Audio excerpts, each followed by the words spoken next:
Alors, cours numéro 3 sur travail d'une force, c'est énergie d'un système. Donc, après avoir eu l'expression générale du travail d'une force, d'avoir donné la signification d'une force, d'avoir utilisé ça dans deux cas particuliers, le travail du poids entre le point de départ et le point d'arrivée, c'est m fois g fois coordonnée verticale du premier point, mon coordonnée du deuxième point. Et qui peut être positif ou négatif, moteur ou résistant, et le cas particulier du travail d'une force de frottement. Dans le cas d'une force de frottement constante de mouvement rectiligne, le travail de cette force de frottement est toujours négatif, là, donc résistant. Maintenant, les différentes énergies d'un système macroscopique, alors je ne l'ai pas précisé, mais là on ne parle pas de particules microscopiques, mais d'un système macroscopique qui se déplace au voisinage de la Terre, par exemple. Donc ça, j'avais déjà donné les définitions dans le TP où on étudiait la vidéo d'une balle qui rebondit. Donc, ce système peut avoir de l'énergie liée à sa vitesse. Voilà, l'énergie cinétique, 1/2 de la masse fois la vitesse au carré. C'est lié à la vitesse. Si la vitesse est nulle, l'énergie cinétique est nulle. On regarde les unités internationales. Si on veut avoir le résultat en joules, il faut mettre forcément la masse en kilogrammes et la vitesse en mètres par seconde et pas en kilomètres par heure. Je vais assez vite parce que ça a déjà été expliqué.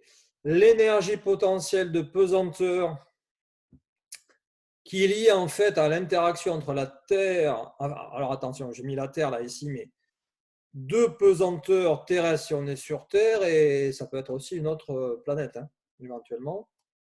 On définit un axe OZ vertical avec on parle en coordonnées verticales Z. En physique, l'axe vertical, on l'appelle plutôt Z et pas Y. L'énergie potentielle de pesanteur est d'autant plus grande que la coordonnée du système est importante. La coordonnée Z, la coordonnée verticale Z est importante. M fois G fois Z. Masse du système fois l'intensité. Masse du système fois la valeur du champ de pesanteur petit g fois la coordonnée verticale du système. Voilà. M fois G fois Z.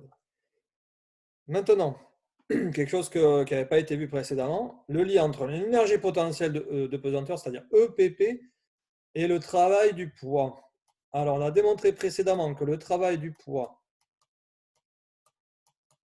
alors on se place entre un point A et un point B, A point de départ, B point d'arrivée. C'est important de bien avoir compris qui était le point de départ, le point d'arrivée.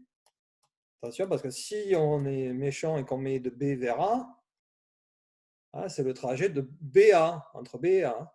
Donc il y a des choses qui changent. On a montré précédemment que ça, c'était égal à M fois G fois coordonnées du point de départ, c'est-à-dire ici le point A, ici le point A, moins la coordonnée verticale du deuxième point, c'est-à-dire le point B. Qu'est-ce que je peux faire ici? Je peux développer. Je vais développer des parenthèses. Ça me fait sans surprise M fois G fois ZA. Alors, littéralement, moins M fois G fois ZB.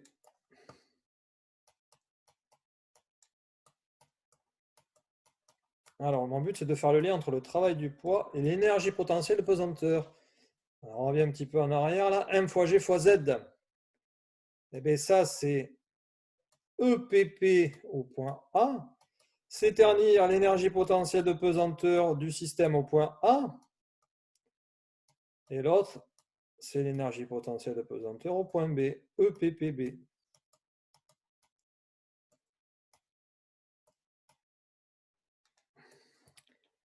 Alors, c'est pas tout à fait fini. Travail du poids entre A et B. Alors, je pourrais réécrire EPPA moins EPPB. Bon, d'ailleurs, c'est ce que je vais faire.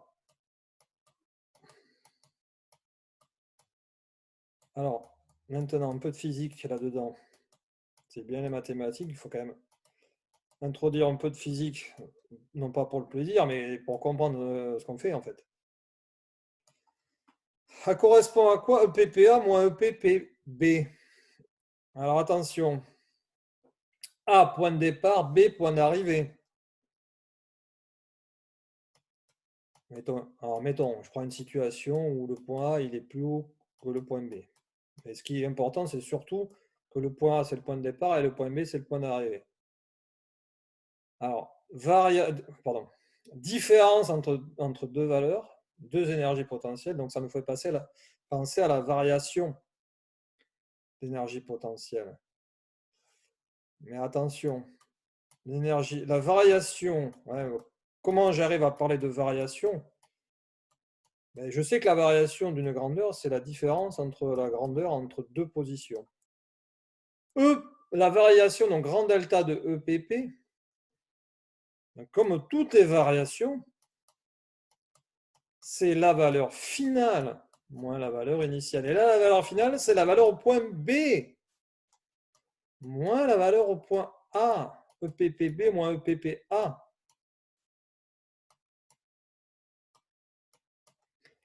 Alors, il faut que je fasse attention au signe. Là, je vais relier en fait le travail du poids à la variation d'énergie potentielle de pesanteur entre A et B. Donc, je relie le travail du poids entre A et B avec la variation d'énergie potentielle de pesanteur entre A et B. Mais il faut que je fasse attention au signe.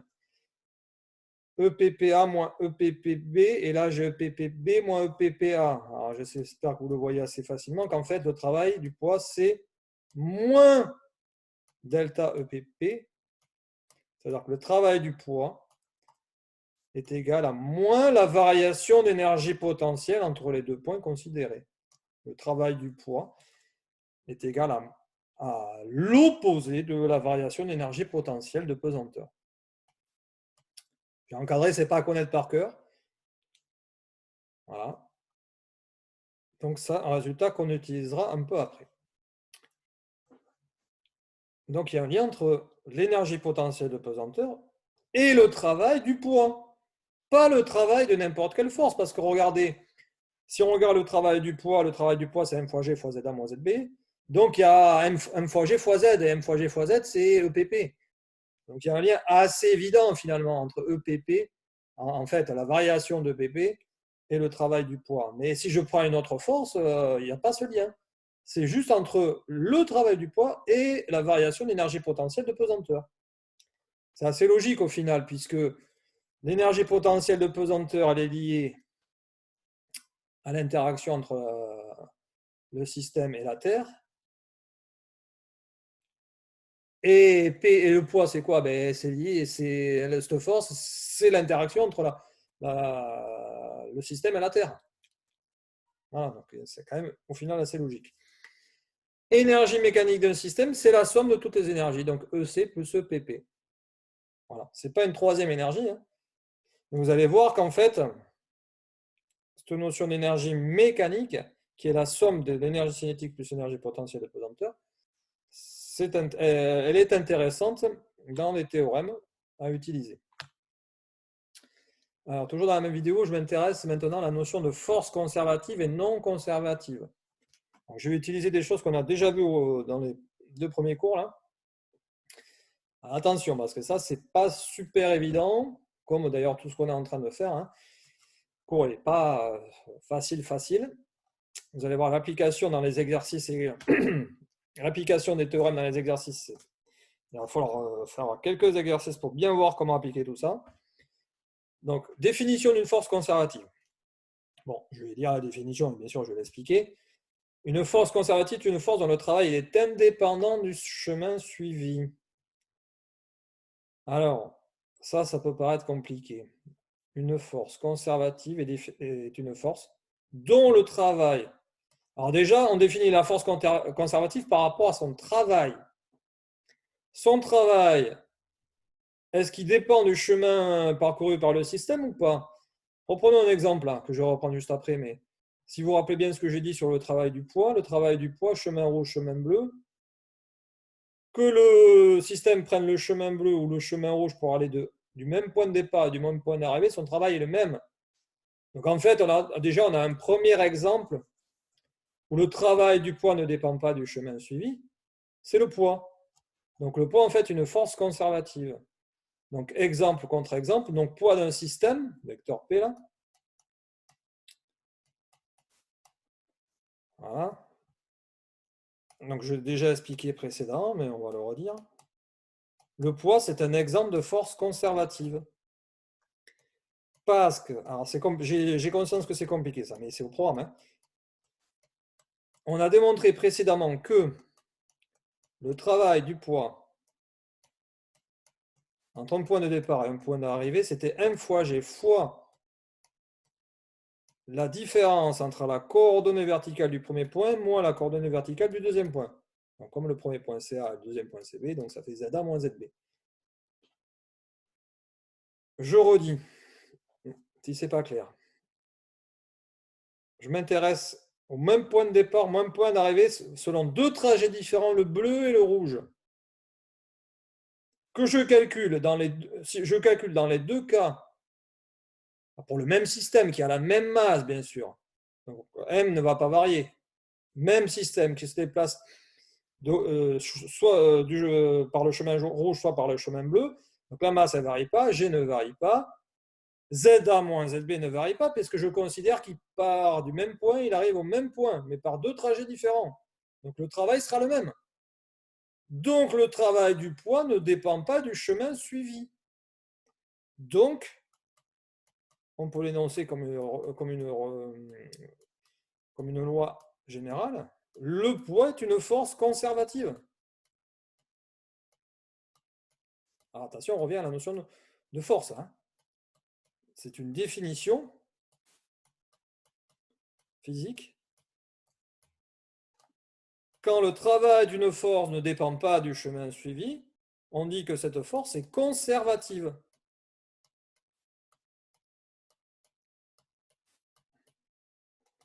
Alors, vous allez voir, ça a des conséquences après sur les théorèmes qu'on va utiliser. Cas d'une force de frottement. Alors, je reprends le schéma de tout à l'heure, là, quand j'ai exprimé le travail d'une force.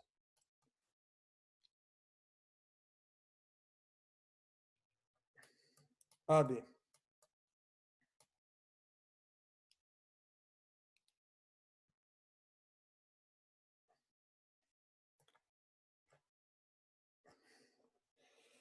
Oui, donc, tac.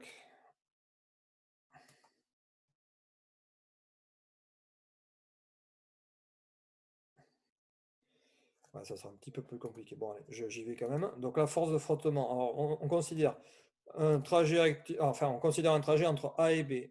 Sens de déplacement, celui-ci.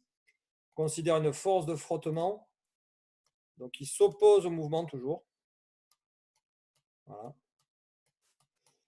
Et pour savoir si cette force est conservative, il faut imaginer un deuxième chemin qui part du même point de départ et qui arrive au même point d'arrivée, pour se poser la question, donc soit le système il passe de A à B en passant par le chemin noir, soit il passe par le chemin bleu. Et il faut se demander, est-ce que le travail de la force de frottement est le même par le chemin noir ou par le chemin bleu? Si c'est le cas, la force est conservative. Si ce n'est pas le cas, elle est non conservative. Alors, je ne sais pas si vous le voyez de suite, réfléchissez déjà, j'ai appelé ça ce point C. On peut déjà avoir une première intuition. Donc, mettez sur pause. Hein. Bon, on va voir qu'en fait, la force de frottement, elle est non conservative. Parce que si je calcule le travail de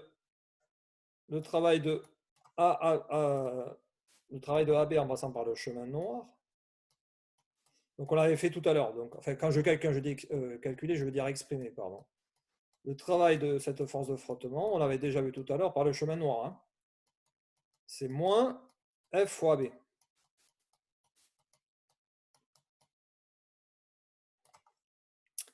Chemin.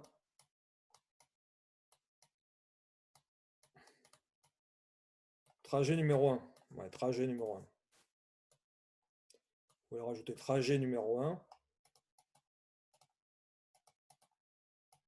1. Trajet numéro 2.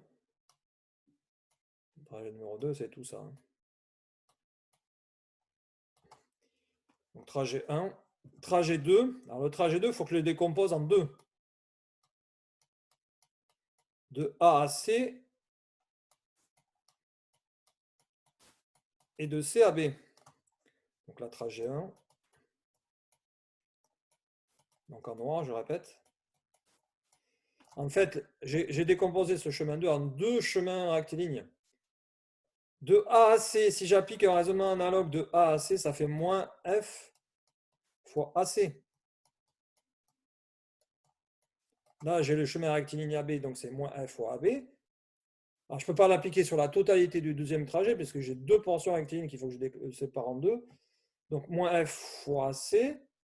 Et je rajoute moins F fois CB. Alors, je ne sais pas si vous le voyez, sinon il faut que je rajoute encore une ligne. Mais ce deuxième... pardon, il n'y a pas du tout de flèche d'implication, hein, puisque ça, c'est 2 cas différents. C'est 2 cas différents, trajet 1, trajet 2. Hein. Donc, un premier point, un deuxième point.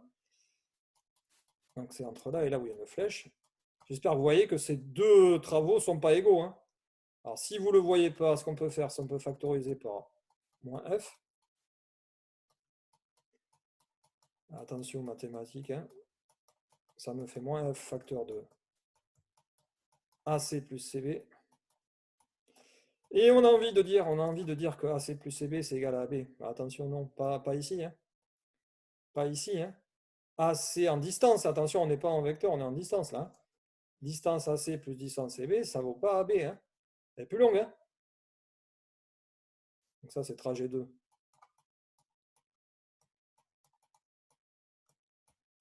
Donc, j'ai pris... Je vais essayer de montrer que la force de frottement est non conservative. Enfin, je vais essayer de savoir si elle est conservative ou non conservative. Je prends le même point de départ, le même point d'arrivée. Je prends 2 chemins différents. Pourquoi? Parce que j'ai bien compris la définition d'une force conservative. C'est une force dont le travail est indépendant du chemin suivi. Donc, je prends 2 chemins différents et je regarde si le travail est le même ou pas.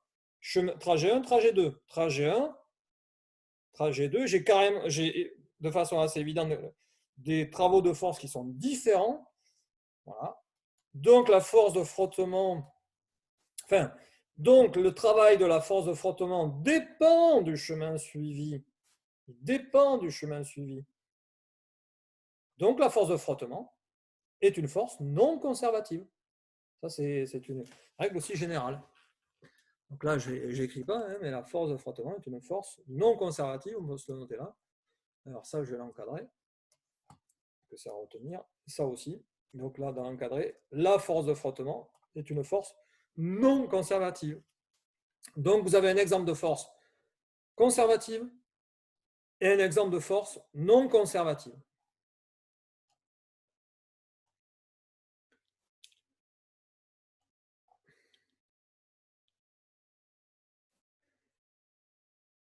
Alors, 4.2.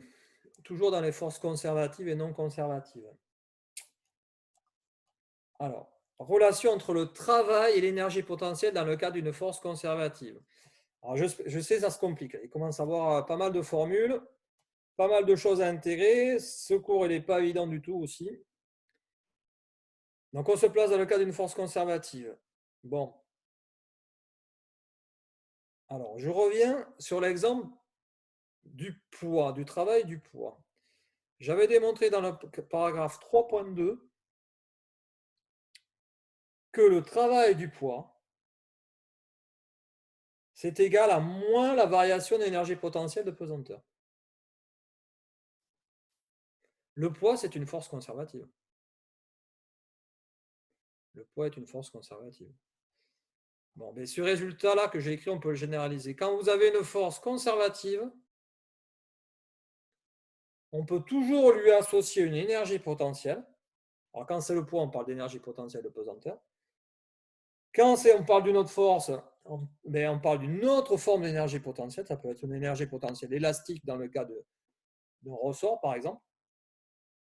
Voilà. Donc, je généralise ce résultat. Le poids est une force conservative, donc le travail du poids est égal à l'opposé de la variation d'une énergie potentielle. Dans le cas d'une force conservative, ça, je généralise ce résultat sans vous le démontrer, vous l'admettez, mais que le travail d'une force conservative,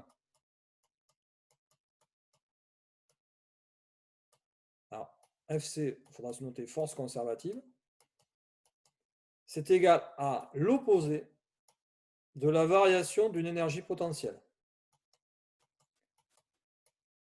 Voilà, donc là, il faut bien se noter que FC, c'est force conservative. Si la force est non conservative, on n'aura pas cette relation-là, il n'y aura pas d'énergie potentielle associée. Nous, en première, en fait, vous allez voir qu'on va se limiter à l'énergie potentielle de pesanteur et au poids.